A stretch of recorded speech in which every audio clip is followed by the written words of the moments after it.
राजस्थान की बागीदोरा विधानसभा के विधायक जयकृष्ण पटेल आखिरकार विधानसभा में पहुंचे हैं, क्योंकि उनके विधानसभा में जाने नहीं जाने को लेकर चर्चा थी जो देखने को मिली थी। पिछले काफ़ी समय से जो चर्चाओं के दौर थे वह शुरू थे कि जमानत उन्हें मिल गई थी और क्या वे विधानसभा जाएंगे या नहीं। लेकिन विधानसभा के तीसरे दिन बुधवार को वे विधानसभा पहुंचे, जहां से उन्होंने सोशल मीडिया पर अपने फ़ोटो भी शेयर किए और जो उनके साथी विधायक थे उनके साथ विधानसभा में दिखाई दिए।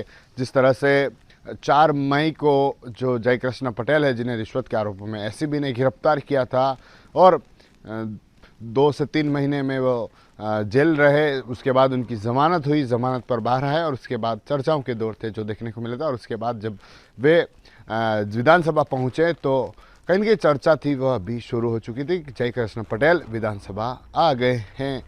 उन्होंने वहाँ पर मीडिया से बातचीत करते हुए कहा कि जो आरोप है, जो षड्यंत्र है उनके खिलाफ किया गया है और बड़ी पार्टियां हैं जो ऐसी भारत आदिवासी पार्टी जो उस क्षेत्र में अपना जनाधार आगे बढ़ा रही है, जो जनता के मुद्दे हैं वह सामने ला रही है, और ऐसे में जो बड़ी पार्टियां उनको पच नहीं रहा है और वह इस तरह से फंसाने की कोशिश है जो कर रही है। उन्होंने कहा कि आगे वे विधानसभा में भ्रष्टाचार सहित कई मुद्दे हैं जिनको भी उठाएंगे।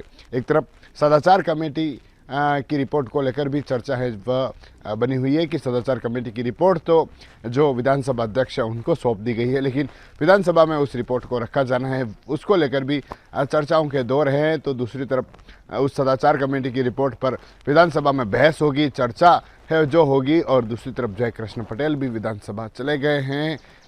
जो चर्चाओं के दौर थे कि जयकृष्ण पटेल विधानसभा क्यों नहीं जा रहे हैं।